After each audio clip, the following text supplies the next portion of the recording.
Hello and welcome to Lazie Indie Music Magazine. My name is Manoj and with me we have Jay. We will be introducing, listening to, interviewing and reviewing some of the best independent musicians from across the world.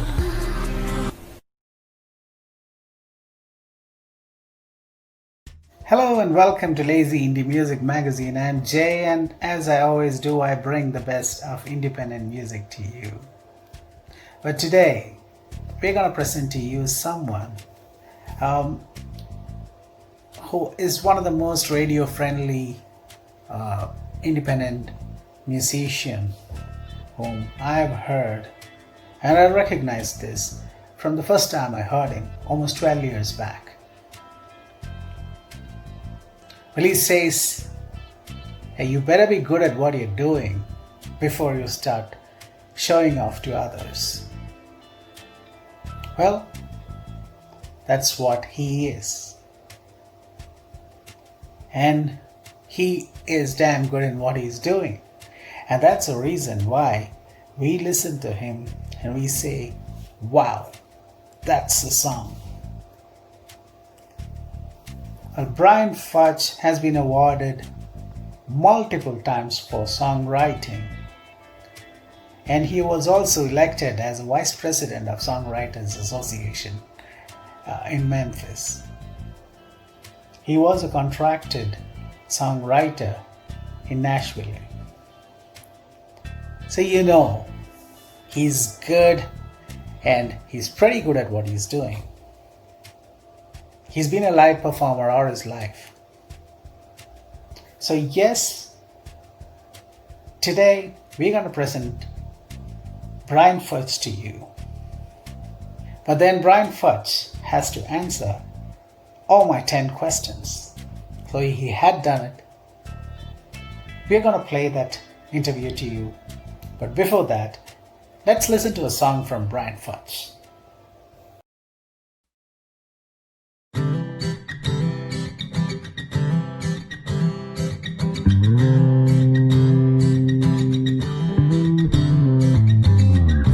Every time I see a couple kissing on the street, I imagine how one day that could be you and me. Oh, what a wonderful world that will be when you are mine. We've been casual for too many years, and I've been too afraid to tell you how I feel. But something this profound is way too big a deal to let it pass us by. And no one else can satisfy this heart of mine, and no one else can fill the hole that's in my soul. Everyone needs someone to love, and I need someone to. Oh girl, I just want it to be you.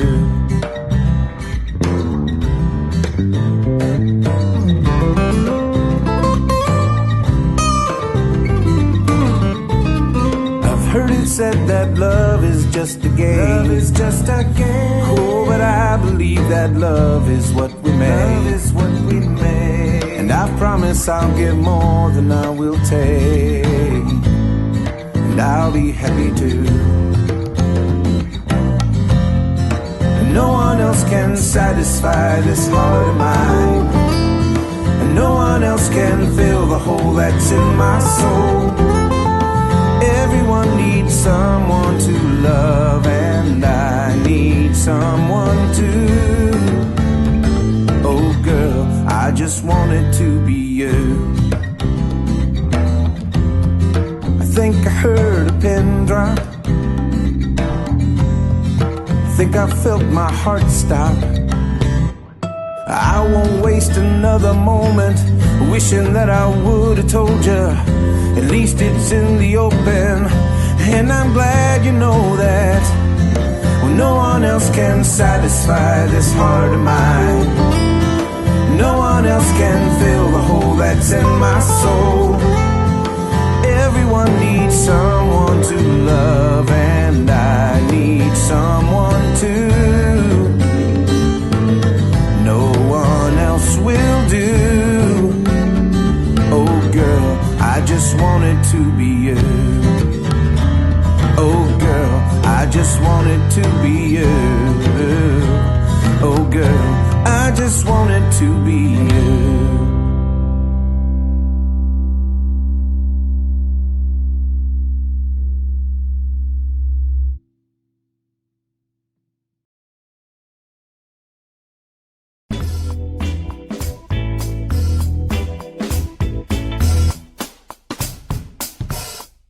Hey everybody, Brian Futch here on Lazie Indie Music Magazine.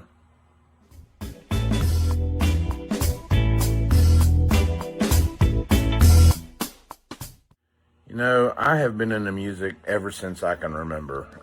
Even as a young child, my grandfather had an old acoustic guitar that he gave to my mom and dad for me and my brother to mess around with, and I can remember probably my earliest recollections of wanting to play was watching the Brady Bunch. I think I remember watching Greg play an acoustic guitar or something like that, and me picking up that old acoustic and trying to make music out of it. Of course, it wasn't tuned. I didn't know anything about it back then, but I had no idea that was probably the beginning of my love affair with the guitar.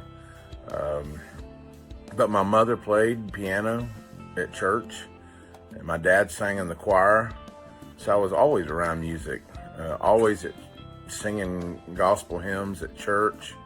I was in the youth choir at church, and that's really how it all started, just being in it all the time. As far as my love for the electric guitar, I can trace that back to being 15 years old in 1978, I believe it was, late 1978. It must have been probably around September. I'm trying not to be super specific. It's been a while. But I do remember getting my first guitar not long after I decided this is what I wanted to do. But while my mom and dad were at choir practice, I had gone over to a friend of ours to stay at their house while my mom and dad were at choir practice, and they just happened to live very close to the church. And his mom also played organist and piano in the choir. And so we would go over to their house and watch TV, and they would pretty much babysit us till choir practice was over and they'd come get us.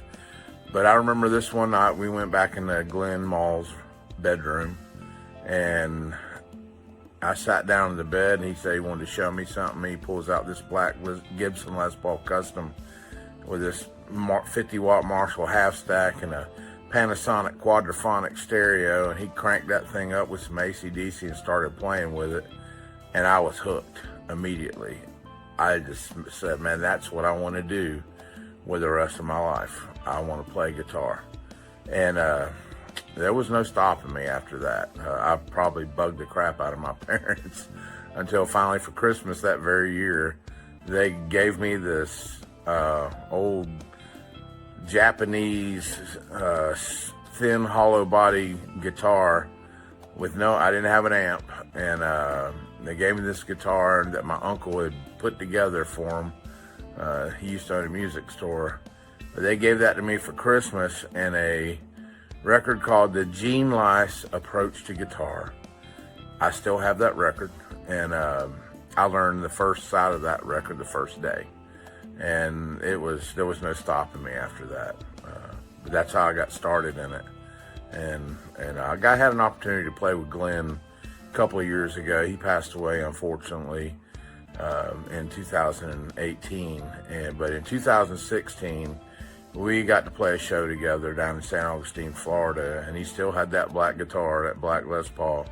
But my brother played bass, and I got to play with him one last time. And it was incredible to play with the person who got you started. And been a long time since we had seen each other. So that's how it happened with me.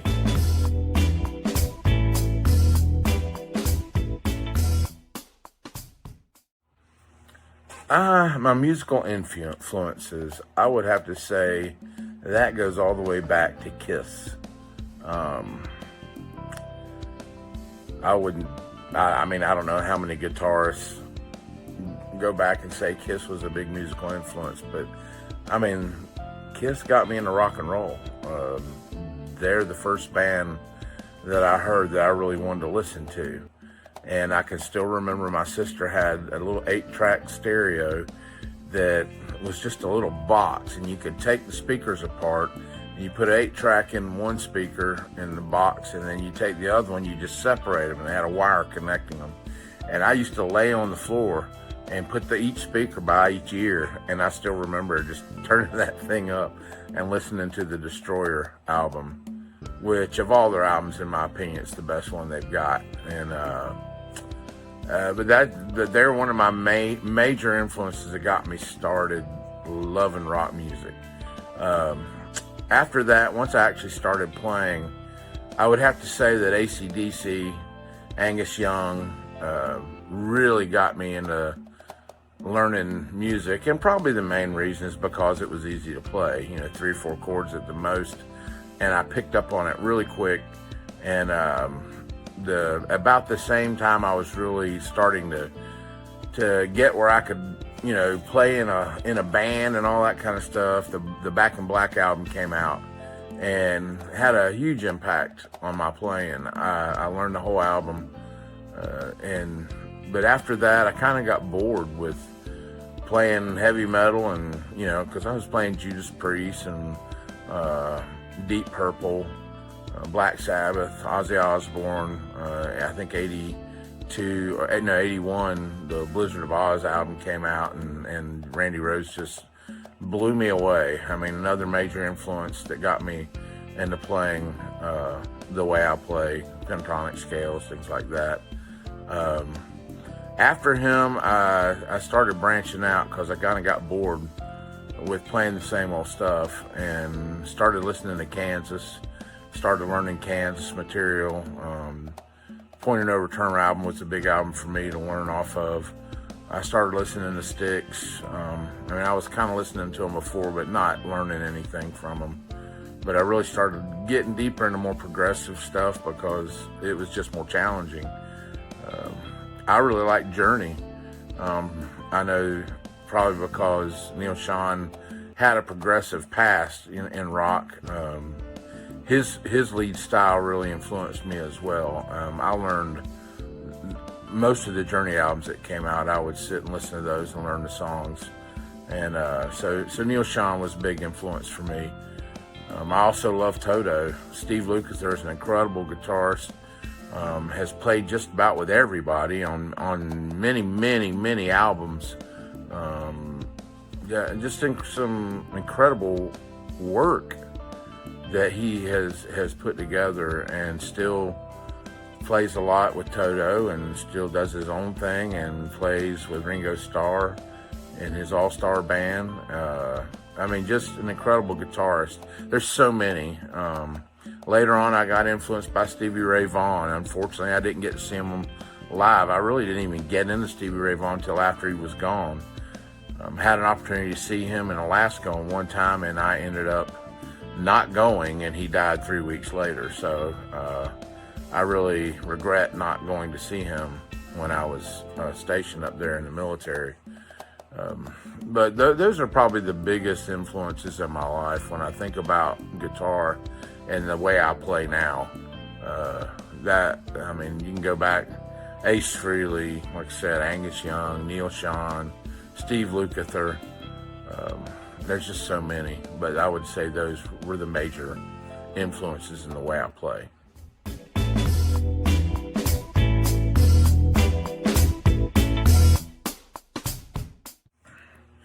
How do I go about writing songs? That's a good question, because there is no formula for it. There's a lot of people who sit down and they have a notebook in every room, so in case an idea hits them, they write it down, and they don't forget it, or try not to forget it anyway, or they record it on their phone or something like that. I'm very much a impulsive, spur of the moment inspired type of writer. In other words, what I mean by that is I don't work on it so much anymore in terms of trying to write songs. I don't sit down and try to make myself write a song. I don't have to. I got many other things to do with my time, but even so, when I get an idea, I write it. I don't, it's one of those things where I don't wait. I don't sit on it. If it's something I've got in my head, if I hear something just right, then it makes me want to write it, and I just write it, and I go until I'm done. My wife will tell you as we go on trips, I write a lot of songs while I'm driving, because while I'm driving, I guess the rhythm of the wheels and the road and all that kind of stuff, it makes me want to write. And so I will sit while they're doing whatever they're doing in the other part of the car. I'm sitting there thinking of a song inside my head, and I got all this music going on up here. And that's how I do it. It's either driving, or I will have to tell you that the latest song I wrote, Party in Place, was an idea I got on my way to work. Driving in the car at 5:30 in the morning on the freeway here in Atlanta, and that's how a lot of my ideas hit me. I could sit here and tell you song after song. I remember where I was. I remember how I wrote it, but probably about 80% of them are spur of the moment, impulsive type of songs where I get the idea and I just hammer on it in my head until I'm done. And by the time I'm done, I've not recorded it or even written it down, but I've sang the verses enough over and over where I usually will remember it, and when I get to where I can record it, and I put it down. I don't know, that doesn't work for everybody, and sometimes it's not good for me because I have forgotten songs that I wrote like that. But I don't know, I guess I just got plenty going on in my life where I don't have the time to always do it, and I can't do it while I'm driving down the road because it's illegal for me to pick up my phone, and you don't want me picking up my phone and trying to record something when I should be paying attention to other vehicles on the road so they don't run in and kill somebody's mom or dad or sister or brother. But that's primarily how I do it.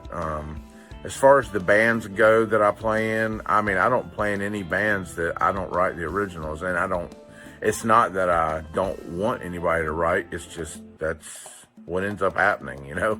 I play my originals for them, and they're like, yeah, let's do that. And so I haven't played in a band where somebody else has songs written and we do those.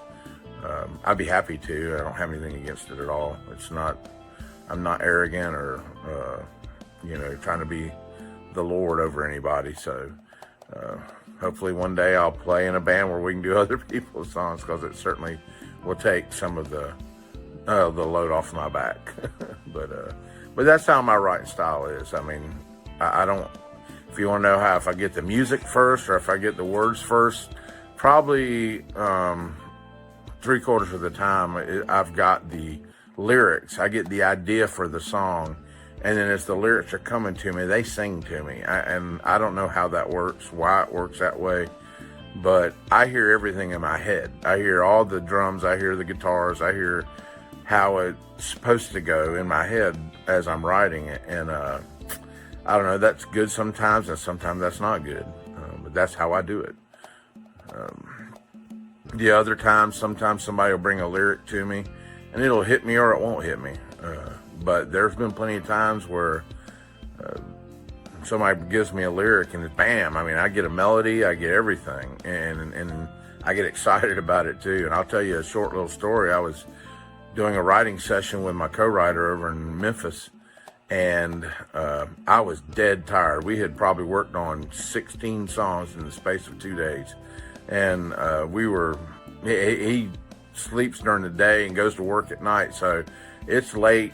I'm really worn out. You know, I'm falling asleep sitting in the chair with my guitar in my hand trying to stay awake, and he brings me this lyric, and I'm reading the lyric, and as I was reading the lyric, I heard a Keith Urban tune in my head because of the words and what it was saying, and immediately I sat up wide awake, and we wrote the rest of that song that night, and I did the music for it and everything. So it's like, that's what music does to me. If it hits me a certain way, it wakes me up, and I can't think of anything that's more satisfying to me, outside of my family and outside of my faith, that writing a song and creating something out of nothing does to me. It makes me very happy, and it's very satisfying, and I'm glad I do it.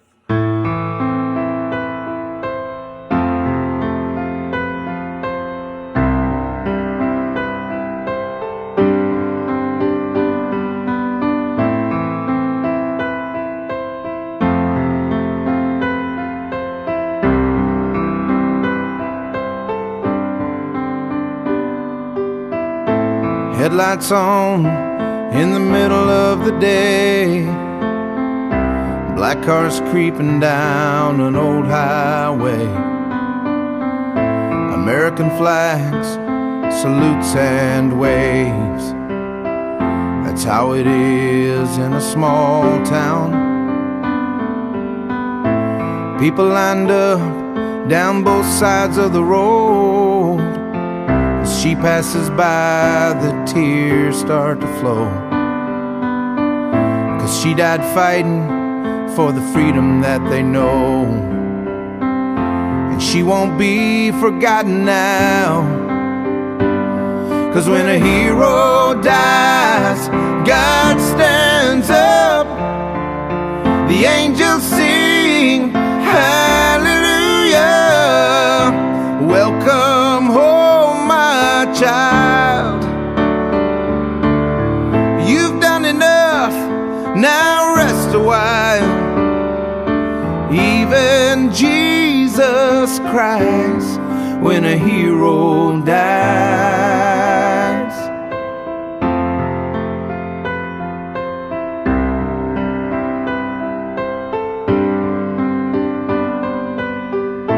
Old man Parker lived down the street.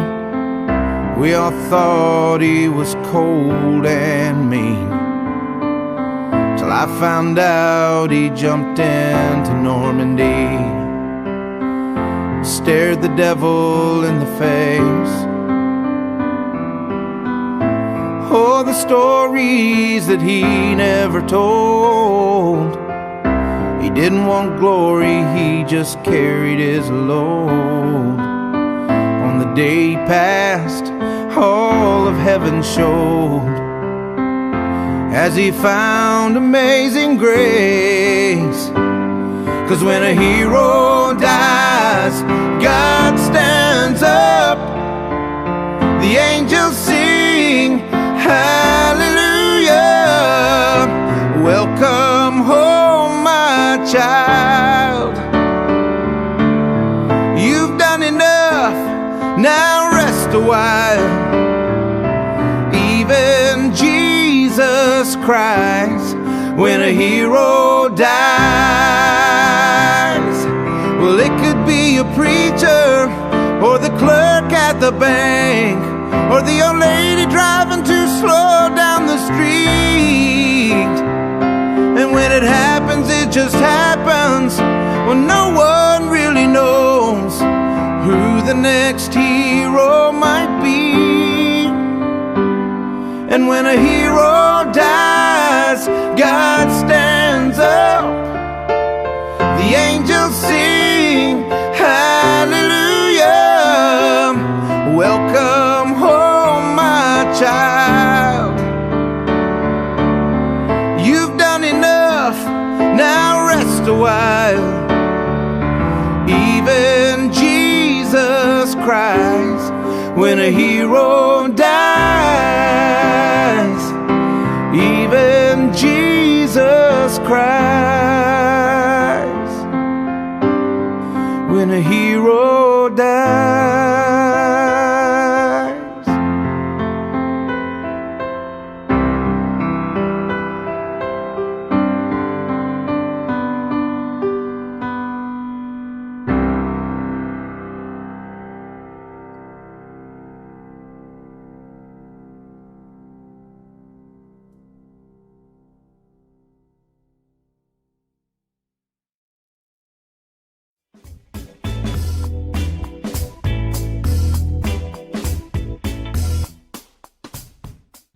how I record and produce the songs. There are times, if you go on my website, or if you even do a search on my name, I've got an album that I did back in 2010, where I used, where a producer on the album, and Cass Anawai did a fantastic job. He did the engineering. We did all the recording in his studio. I might have done some things here and sent them to him, but I don't remember, maybe vocally. But we still went there, and I sang pretty much everything there that I can remember in his studio in Oregon. And it was a great experience. The first time I'd ever really done it. It was the first time I'd ever done an album. It wasn't the first time I'd been in the studio, but it was really fun. I enjoyed it. What I do now, you can see I have my computer, and I have, my little setup here. I'm using a Personas FirePod. It's an older 8-channel audio interface, which I love. I have no reason to change it. It's worked great for me for a lot of years. I have a little an Audio Technica 4033 mic, condenser mic. It's a great vocal mic. Sounds great. It's perfect for my voice. I've had that thing ever since I lived in Memphis in 1996, I believe is when I bought it. I'm still using it. Still works great. Sounds awesome. Most of this stuff that I do, I'm doing on my computer. I play my own bass. I play keyboards. I also program the drums. I'm not a drummer, so I have to sit here and I hear the fills in my head, and I hear all the little things, and I try to recreate that in my demos. Wish I had a good drummer that could just knock these things out with me. My problem is that once I get started on something, I don't like stopping. I like knocking it out. So I have a tendency to get in here and start working on the drums, and by the time I get done, I'm happy with how it sounds. So I'm sure there are times where a real drummer could make it better. But then I do all my own mixing. I've learned how to do it over the years through internet forums with professionals who have given me very good critiques of my work. Not afraid to tell me what I need to hear, but I think the key for me, and I think for any good artist, is to be able to take criticism and to know that it's nothing personal, but it helps make you better. And I would hope that would be anybody's goal, is to be the best artist they can be. And I'm my own worst critic. So many times I've had people say, "Hey, that sounds great," but I ain't happy with it. So I have to go back and fix it the way I hear it in my head. But anyway, that's kind of how I do it. I do most of my own stuff myself here in my studio in my house. I do think it's time for another album, and I don't think I'm going to do it here, but who knows? We'll see where it goes. Technology is such nowadays that you can do an album in your own house if you know what you're doing. There are a lot of people who are doing it that don't know what they're doing, and you can tell. So learn how to do something before you put it out there for other people. But anyway, that's how I record. That's how I produce.